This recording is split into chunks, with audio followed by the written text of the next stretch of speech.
जैसे ही वो आप में से सतनाम सारनाम का जाप करके भी रह जाओगे। अच्छा, गुरुजी कह रहे हैं जैसे अब आप में से सतनाम और शार नाम का जाप करके भी इस पिछली पीढ़ी में फिर भी तुम रह जाओगे। क्यों रह जाएंगे भाई? अरे क्यों रह जाएंगे? ये तो हजारों साल मार्ग चलेगा।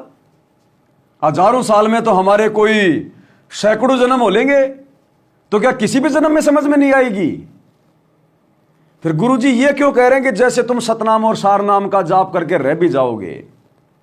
अरे जब सैकड़ों जन्म होंगे या हजारों साल तक गुरुजी का मार्ग चलेगा, आत्मा सतलोक जाएंगी गुरुजी के जाने के बाद भी, तो फिर गुरुजी ये क्यों कह रहे हैं भाई चलो इस जन्म में समझ में नहीं आई, अगले जन्म में आ जाएगी, उस जन्म में नहीं आई, उससे अगले में आ जाएगी। अभी तो हजारों साल मार्ग चलेगा, किसी न किसी में तो आ ही जाएगी। 100 जन्म कोई कम थोड़ी होते हैं। समझो गुरु के संकेतों को। गुरुदेव कह रहे हैं जैसे आप सतनाम और शार नाम का जाप करके भी रह जाओगे, अर्थात गुरुजी के रहते सहते जिसने मोक्ष प्राप्त कर लिया कर लिया। गुरुजी के रहते सहते जिसने दीक्षा ले ली और गुरुजी के जाने के बाद जो आजीवन मर्यादा में रहा वो पार हो सकता है। गुरुजी के सतलोक जाने के बाद चाहे दूसरे दिन किसी ने कंप्यूटर से नाम ले लिया, डीवीडी से नाम ले लिया, उसका मोक्ष नहीं है। और गुरुजी के सतलोक जाने से एक दिन पहले जिसने डीवीडी से नाम ले लिया और आजीवन यदि मर्यादा में रहा, कभी नामखंड नहीं किया, वो पार हो जाएगा। लेकिन गुरुजी के जाने के दूसरे दिन चाहे किसी ने नाम ले लिया और चाहे कितनी मर्यादा निभा ले, वो पार नहीं होगा। क्योंकि जो लेने आया था वो ही चला गया, तो लेके जाएगा कौन है? अरे जो लेने आया था जब वो ही चला गया तो जाओगे कैसे? किसके साथ जाओगे? किसके भरोसे जाओगे? अगर सतलोक में बैठकर ही गुरुजी ने पार करना होता तो गंदे लोक में आने की जरूरत क्या थी? ये काम तो सतलोक में बैठे बैठे भी परमात्मा वहीं से कर लेता, यहां आने की जरूरत क्या पड़ गई फिर? इसलिए भाई और बहनों, जो आज परमात्मा मेहनत कर रहे हैं ये उनके जाने के बाद कोई नहीं करेगा। ना तो हमारे जैसा कोई कुत्ता भौंकेगा दिन रात। आज गुरुजी धरती पे हैं इसलिए भौंक रहे हैं। और जो गुरुजी मेहनत आज कर रहे हैं, जेल में बैठ के भी सत्संग कर रहे हैं, हमें हिम्मत दे रहे हैं, कल को सतलोक जाने के बाद कोई नहीं करेगा इतना मेहनत, इतना संघर्ष है, कोई तुम्हें नहीं जगाएगा। तो गुरुजी ने आज पूरा का पूरा जोर लगा रखा है, अपने भक्तों से लगवा रखा है। ये सब इतना सब कुछ क्यों? ताकि हमारी आत्मा जागे और हम गुरुजी को परमात्मा मान के इसी जन्म में उनके रहते सहते सतलोक जाने का पूरा प्रोग्राम फिट कर लें। कि गुरुजी चाहे आज ही आ जाओ, उम्र मायने नहीं रखती कि मैं 20 साल का हूं, 30 साल का हूं या मैं 40 साल का हूं, मेरे बच्चे छोटे छोटे हैं। जिसको ज्ञान हो जाएगा उसको फिर ये चीजें दिखाई नहीं देंगी कि संभालने वाला मेरा बाप है, मेरा गुरु है। मैं कौन होता हूं परिवार को, बच्चों को संभालने वाला? कल को एक्सीडेंट में मरूंगा तब ये बच्चे कौन पालेगा? तो उम्र मायने नहीं रखती कि बूढ़ा होके मरेगा वही सतलोक में जाएगा। चाहे जवानी में मर जाओ, लेकिन आसान मौत, एक्सीडेंट में नहीं, जहर खा के नहीं, फांसी खा के नहीं, हॉस्पिटल में नहीं, नॉर्मली कि भैया सामने गुरुजी खड़े, मैं तो जा रहा हूं भाई जयबंदी छोड़ की, चाहे आपकी 30 साल की उम्र क्यों ना है। जीवन तो थोड़ा ही भला जय सत सुमरण होए, लाख बरस का जीवना लेखे धरे न कोई। आने वाले समय में इसी प्रकार से आत्माएं सतलोक जाएंगी।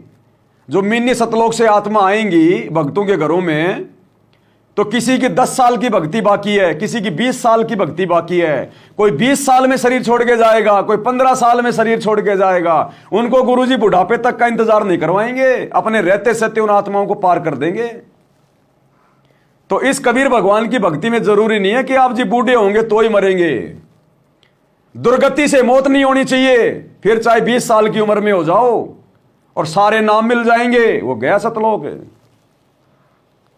तो इस प्रकार से भाई और बहनों, हमने तो बिल्कुल तैयार रहना कि गुरुजी चाहे अभी विमान लेके आ जाएं, पैर में चप्पल भी नहीं है, गुरुजी कह रहे हैं बेटा बैठो विमान में, बाढ़ में गई चप्पल, पीछे मुड़ के भी नहीं देखेंगे दरवाजे की तरफ। जैसे सुखदेव ने पीछे मुड़ के नहीं देखा अपने बाप की तरफ कि ना जाने तू कितने जन्म मेरा बाप बन लिया, मैं कितने जन्म बन लिया, मैंने तो पीछा छुड़वाना है। तो इसी प्रकार डाल के अपनी ओर नाड़ सुखदेव की तरह जो भी पहन रखा है बस वही ठीक है भैया, तुम पहनते रहना मेरे कपड़े मेरे जूते, तुम पहनते रहना। क्योंकि भक्तों के कपड़े उनके मरने के बाद में आग में नहीं जलाए जाते। भगत के जूते चप्पल उसके मरने के बाद आग में नहीं जलाए जाते। जैसे आम संसार में कोई मर जाता है तो उसके कपड़े लत्ते जूते जाते सब उसकी चिता में डाल देते, नहीं। यदि हम भगत भाई बहनों के परिवार में कोई आत्मा शरीर छोड़ती है तो हमने उसकी कोई भी चीज नहीं जलानी है। हमने उसकी हर चीज को यूज में लेना है। उसके कपड़े भी हम यूज में ले सकते हैं उसके मरने के बाद, उसके जूते चप्पल सब यूज में ले लेंगे, उसकी खाट वाट बेड वाट सब। क्योंकि भगत ना तो कोई बीमारी से मरेगा जो उसके कपड़ों के अंदर बैक्टीरिया घुसे हुए हैं, ना भगत कोई एक्सीडेंट में मरेगा जो उसके कपड़े फट गए उसके जूते फट गए। जो भगत होगा वो तो आराम से हंसता हंसता जाएगा, तो आराम से उसके कपड़े काम में लो, उसके जूते काम में लो, सारा सामान काम में लो, उसका कोई दिक्कत नहीं है। कि पहले ये कपड़े वगैरह इसलिए जलाए जाते थे क्योंकि बिना भक्ति के उनकी दुर्गति से मौत होती थी। टट्टी पेशाब उन्हीं कपड़ों में करते रहते थे। किसी को कैंसर हो रहा है, किसी को एड्स हो रहा है, किसी को क्या रोग हो रहा है, सड़ रहा है, तो उसके कपड़े पहनने का किसी का जी नहीं करता था कि हम और हो जाएंगे बीमार, इसलिए उसके कपड़े वपड़े उसके खटिया वटिया सबको डाल देते थे। चाहे कोई गांव में जैसे ये रहा करते थे ये मतलब वाल्मीकि लोग वगैरह, वो ले जाते थे या फिर आग में जला दिए जाते थे। क्यों? क्योंकि उनकी दुर्गति से मौत होती थी। कौन पहने उनके कपड़े? और उनका मोक्ष होता नहीं था, उनकी आत्मा उन्हीं चीजों में अटकी रहती थी। तो लोगों को डर लगता था कि कहीं ये भूत बन के ना मुझे दुखी कर दे। अब भगत ने ना तो दुर्गति से मरना, ना कोई बीमारी से मरना, ना उसने भूत बनना, तो हम तो उसकी सारी चीजों का यूज करेंगे। तो भक्तों के परिवार वालों ने और शत भक्ति करने वाले भगत की जिसकी सही मौत हुई है परमात्मा के विधान अनुसार, उसकी चीजें उसने बाहर नहीं फेंकनी, किसी को देनी नहीं है, जलानी नहीं है, सारी चीजें उसके काम में लेनी होती हैं। तो इस प्रकार से हमने भाइयों और बहनों बिल्कुल ज्ञान को आधार बनाकर और अपने गुरु को परमात्मा मानकर हमने भक्ति को परवान चढ़ाना है। परवान सतनाम सारनाम का जाप करके भी रह जाओगे। अब सतनाम सारनाम का जाप करके भी रह जाओगे, इसलिए कह रहे हैं गुरु जी कि बच्चों मेरे जाने के बाद फिर मोक्ष की उम्मीद मत करना। फिर तुम ये ना सोचना कि हम सतलोक चले जाएंगे। जो लेने आया है जब तुम उसके साथ जाने के योग्य नहीं हो तो उसके जाने के बाद तुम कैसे चले जाओगे। और एक सत्संग में तो गुरुदेव ने बिल्कुल क्लियर कर रखा है कि ये भक्ति जो आज तुम्हें मिली है कलयुग की पिछली पीढ़ी में, ये भक्ति इस दास से पहले नहीं थी। क्या कह रहे हैं गुरुदेव? इस दास से पहले भक्ति नहीं थी और इस दास के जाने के बाद ये भक्ति समाप्त हो जाएगी। खुद गुरु जी के मुख से सुन लीजिए। इसलिए भाई इतना जोर लगाया जा रहा है ताकि हम आत्माएं भक्ति करें। मात पिता मिल जाएंगे, मात पिता मिल जाएंगे, 184 माही, ये सतगुरु सेवा और ये भक्ति भाई फेर मिलन की नहीं। इससे पहले नहीं थी यह भक्ति और इस दास के बाद यह भक्ति समाप्त हो जाएगी। अब तो चलेगी कुछ वर्षों तक, फिर कलयुग तो बहुत लंबा चौड़ा विशेष है, उसमें ये नहीं रहेगी लास्ट में। केवल गुरु जी का मार्ग चलेगा, केवल गुरु जी का ये पंथ चलेगा, 13वां पंथ चलेगा हजारों साल। भक्ति नहीं चलेगी। भक्ति जब तक गुरु जी हैं तब तक, उसके बाद नहीं। इसलिए तो इतना जोर लगा रहा भगवान खुद सतलोक से आके। अरे पिछली पीढ़ी का समय कब से कब तक था? पिछली पीढ़ी शुरू हुई थी सन 1398 से 1518 तक। जिस दिन कबीर परमात्मा लहर तारा तालाब पर आए सन 1398 में, वो जो है मतलब की प्रथम पीढ़ी थी। प्रथम पीढ़ी का वो पहला दिन था। और प्रथम पीढ़ी समाप्त कब हुई? जब 1518 में परमात्मा मगर से सशरीर गए। तो जो प्रथम पीढ़ी थी उसका समय वो कब से कब तक था? जब तक कबीर भगवान रहे, जब तक। तो पिछली पीढ़ी का समय कब से कब तक है? 8 सितंबर 1951 से लेकर और जिस दिन सतगुरु रामपाल जी सतलोक गमन करेंगे उस दिन तक, वो पिछली पीढ़ी का समय है। जब पिछली पीढ़ी खत्म हो जाएगी तो तुम मोक्ष कैसे प्राप्त करोगे? लगा लो हिसाब, पूछ लेना, सुन लो सत्संग। प्रथम पीढ़ी का समय था 1398 से 1518, जब तक कबीर परमात्मा धरती पे रहे। तो पिछली पीढ़ी का समय कब से कब तक होगा? 8 सितंबर 1951 से लेकर, और जब तक गुरुजी धरती पर हैं इस संत रूप में तब तक।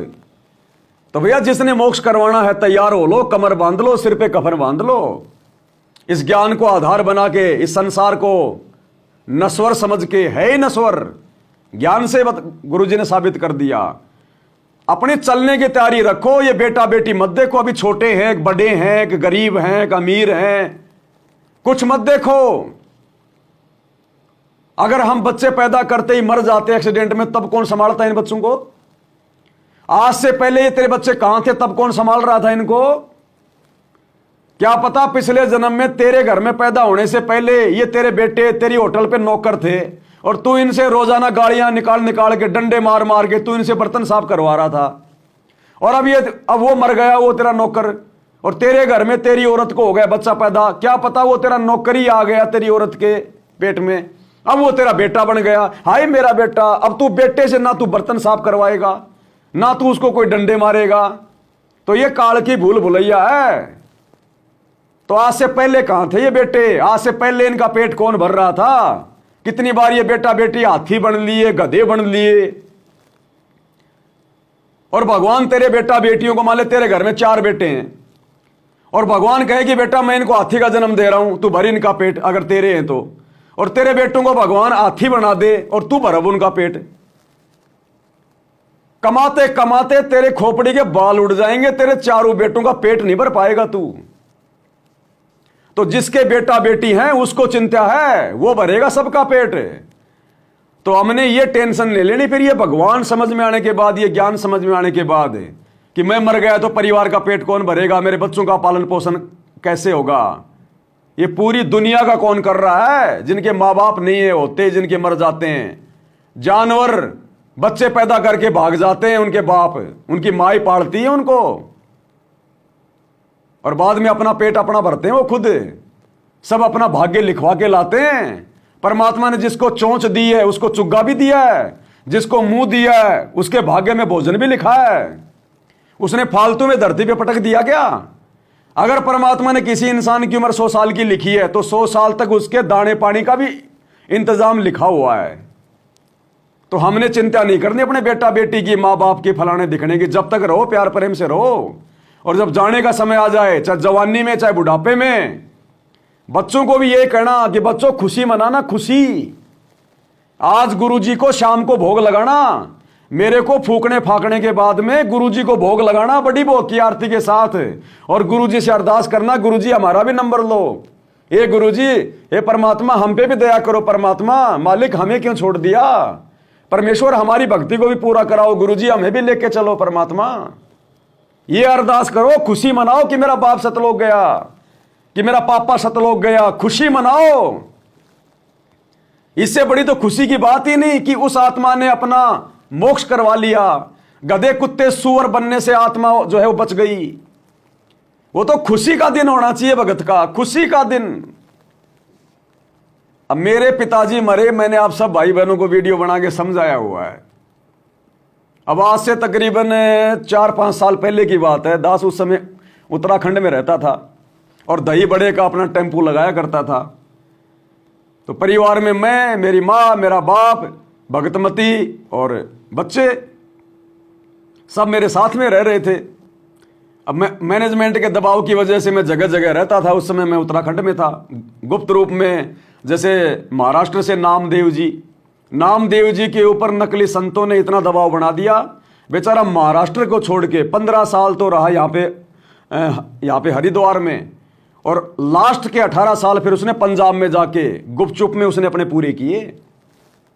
अंत में बेचारा छुप के रहा था 20-25 साल तक।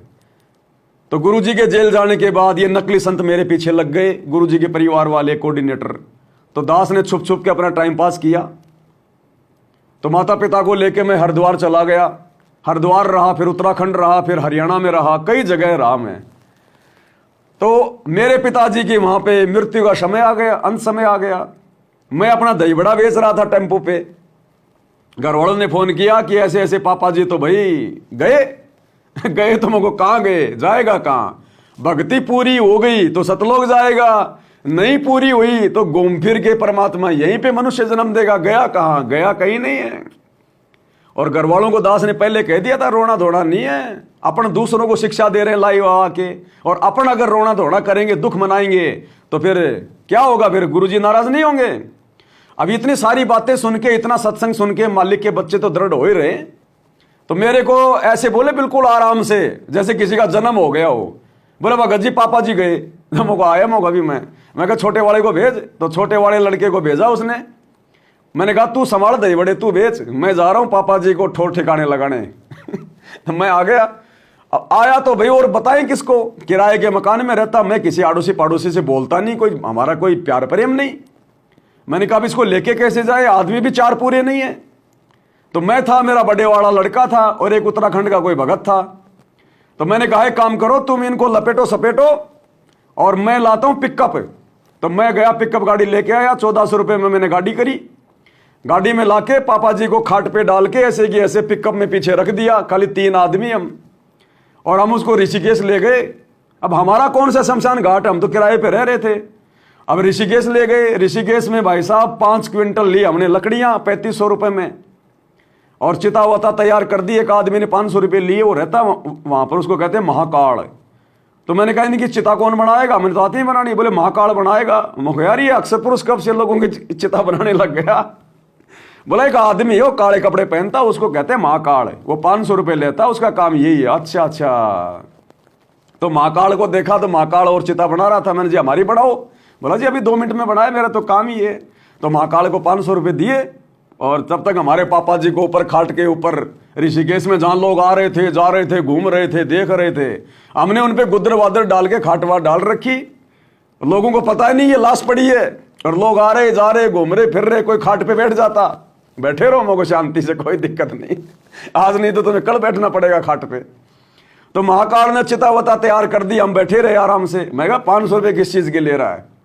देखो भाइयों, हमने तो परंपराएं तोड़नी है, गुरु को खुश करना हमने, ना कोई बाल बाल कटवाना, ना कुछ और करना, कुछ नहीं। खाट में डाल के ले गए, ना 4 आदमी, ना राम बोला गत है, वो बोला सत है, कुछ नहीं, सीधा ले। उस पिकअप वाले को नहीं पता कि आदमी मरा हुआ है। हमने कहा भैया ये खाट वाट हमारी डाल के आनी है वहां पे, चल। बोले चल। ले गए वहां पर, चिता वता तैयार कर दी। हम हमारे पापा जी को ऊपर से उठा कर नीचे ले आए, वो उसमें गंगा नदिया में, क्योंकि वो वहां पे नदी का थोड़ा हिस्सा था, उसमें वो सारी दिन में वहां पे लाशें चढ़ाते, रात को उधर से पानी छोड़ देते, तो रात को बह के वो गंदगी सारी फिर हरिद्वार में आ जाती। वहां लोग नहा धो के अपना मोक्ष समझते। फिर तो ऋषिकेश में वो तैयार हो गई सारी चिता विता। हम ऊपर से जाके हमारे पापा जी को उठा के नीचे ले आए। मैंने कहा खाट को क्यों जलाओ यार, किसी के काम आ जाएगी यहाँ पर। तो खाट को हमने वहीं छोड़ दी, उनको उठा के और हमने चिता पे रख दिया। चिता के बाद उसने ऊपर से लकड़ी वकड़ी और रख दी, और लेके माचिस बोला जी इनका बेटा कौन है? मैं को बेटा तो मैं ही हूं। बोला लगाओ। क्या लगाऊं? मैंने कहा। बोला जी आग लगाओ, आप इनके बेटे हो ना। मैं को तू इनका बेटा नहीं है क्या? मैं वही बैठा, तकरीबन ज्यादा से ज्यादा 10-15 फुट की दूरी पे वो चिता बना रहा था। हम वहां पर जो हमल की पैड़ियों के ऊपर हम लोग जो है वो बैठे हुए, सारा सब कुछ वो देख रहे थे। उसने कहा जी आप इनके बेटे हो, आग लगाओ। मैंने कहा तू बेटा नहीं है क्या इनका? वो मेरी तरफ देखे, हो बेटा है दुश्मन है के है हो? मैंने कहा लगा दे यार, मैं आऊंगा जाऊंगा, इतने टाइम लगेगा, तेरे हाथ में माचिस से 1 मिनट लगेगी। उसने तुरंत आग लगा दी। आग लगाने के बाद हम चलने लगे। बोले जी कहां जा रहे हो? मुझको अपने घर जा रहे हैं। बोले चिता को कौन संभालेगा? मुझको तेरे को 500 रुपये किस लिए दिए? तेरे को 500 रुपये किस लिए दिए? तू संभालेगा, तेरा बाप है ये। हम तो ये कह के वहां से अपने घर पे आ गए। आने के बाद देखा तो घर वाले अपने आराम से सत्संग सुन रहे हैं। मैंने आके हाथ वाथ धोए, खाना वाड़ा खाया, कोई रोना नहीं, कोई धोना नहीं, पता ही नहीं कोई मर गया क्या। आराम से मकान की धोआ धाई कर दी, सब काम कर दिए, और वापस 2 घंटे में पूरा काम करके वापस मैं अपने दही बड़े की दुकान पे जाकर रात को अपने दही बड़े बेचे आराम से मैंने तो, और आके फिर रात को सो गए आराम से। हमारे रिश्तेदारों को भी नहीं पता चला 1 साल तक कि हमारा फूफा जी मर गया, हमारा ताऊ जी मर गया। बोले कैसे हैं फूफा जी? फूफा जी एकदम बढ़िया, फर्स्ट क्लास, क्योंकि हमें तो पता है कि भाई दूसरी माँ के घर में डाल दिया परमात्मा ने किसी भगत के घर में, वो फर्स्ट क्लास, सत साहिब कर रहे हैं फूफा जी तुम्हारे। बाद में ऐसे मालूम पड़ा 1 साल के बाद में कि वो तो मर गया, साल भर हो गई, तूने हमें बताया नहीं। तू क्या उसको जिंदा कर देता? तू क्या करता? तू मेरा समय बर्बाद करता, आके फालतू में रोना धोना करता। यहाँ पे ड्रामेबाजी देखते लोग, तुम क्या कर देते? तो ना भाई किसी रिश्तेदार का आना हुआ, ना किसी का जाना हुआ, ना किसी को बताना हुआ। इस प्रकार से दास ने अपने पापा जी का अंतिम संस्कार किया। हमने परमात्मा खुश करना है, छोड़ देना पछलियों की रीत, सतगुरु तारेंगे। मन कर धीर बांध ले रे बोरे, और छोड़ देना पछलियों की रीत, सतगुरु तारेंगे। तो बताओ, जब मैंने मेरा बाप का इस प्रकार से किया, तो जब मेरा शरीर छोड़ने का समय आएगा तो मेरे बच्चे रोएंगे क्या? इनको कोई टेंशन होगी क्या? जबकि मेरे बाप की तो भक्ति भी पूरी नहीं हुई, उसको तो फिर से जन्म लेना है। जबकि हम तो अपनी भक्ति पूरी करके जाएंगे।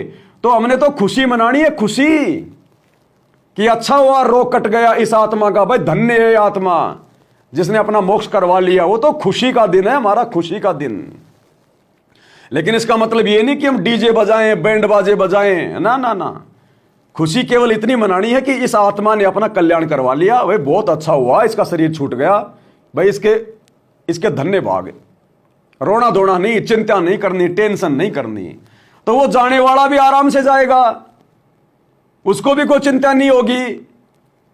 और जिसके घर वाले रोने लग जाएं, आंखों में आंसू निकालने, फिर हमारा क्या होगा, आप तो मर रहे हो, ये, तो वो भी फिर वहीं गधा बन के आ जाएगा। उसको भी फिर वही टेंशन रहेगी अंतिम समय में।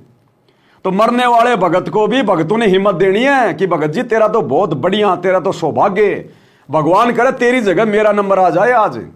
भगत जी, अरे तू तो जन्म जन्म का रोग काट के जा रहा है, तू तो आनंद करेगा यार, तू तो मौज मस्ती करेगा। गुरुजी जो बताते हैं, हम रह गए, हमारा नंबर कब आएगा, तू चल, हम भी आए जल्दी गुरुजी से प्रार्थना करके। तो जाने वाले की भी हिम्मत बढ़ेगी और उसको पीछे टेंशन नहीं रहेगी। तो इस प्रकार भक्तों ने अंतिम समय में अपने परिवार वालों के साथ में व्यवहार करना है, नहीं तो बात बिगड़ जाएगी। तो गुरुजी कह रहे हैं, मान लो तुम रह गए, तुम्हें सतनाम भी मिल गया, सार नाम भी मिल गया, और तुम रह गए, सतलोक नहीं जा पाए। तो क्यों कह रहे हैं गुरुजी? इसलिए कह रहे हैं क्योंकि गुरुजी के शरीर में रहते सहते जिसने दीक्षा ले ली और गुरुजी के जाने के बाद यदि अंतिम समय तक मर्यादा में रहा, एक बार भी अगर नामखंड नहीं किया, वो आत्मा सतलोक जाने की अधिकारी होगी। अन्यथा गुरुजी के जाने के दूसरे दिन नाम ले लेना, तुम कितना ही कुछ कर लेना, मोक्ष नहीं है। भक्ति करो, भक्ति धन जमा करो, शुभ कर्म करो और बार बार मनुष्य जन्म प्राप्त करो, सतयुग जैसे समय का आनंद उठाओ। क्योंकि उस समय तो इतना सुख हो जाएगा, इतना सुख हो जाएगा धरती पे, सतयुग जैसा माहौल होगा हजारों साल। और गुरुजी क्या कहते हैं, सुख के माथे पत्थर पड़ो जो नाम हृदय से जाए। आज ये थोड़ी बहुत भक्ति जो हम कर रहे हैं ना, इन दुखों के कारण कर रहे हैं। अगर आज सुख हो जाते, ये परमात्मा तो आज भी धरती को सुखी कर दे 1 मिनट में, लेकिन क्यों नहीं कर रहा? क्योंकि हम भगत बिगड़ जाएंगे। हम भक्ति नहीं करेंगे, फिर ड्रामेबाजी करेंगे, वो भाव नहीं बनेंगे हमारे। तो गुरुजी के जाने के बाद तो धरती पे सतयुग जैसा माहौल होगा, भगत ही भगत होंगे, कोई दुख होगा ही नहीं। और भाई फिर सुख में भक्ति नहीं होती, फिर तो बकवादे होंगी, वो भाव नहीं बनेंगे फिर गुरुजी के प्रति। भाई जो गुरु बचन पे डट गे, कट गे फंद 84 के, कट गे फंद 84 के, कट गे फंद 84 के।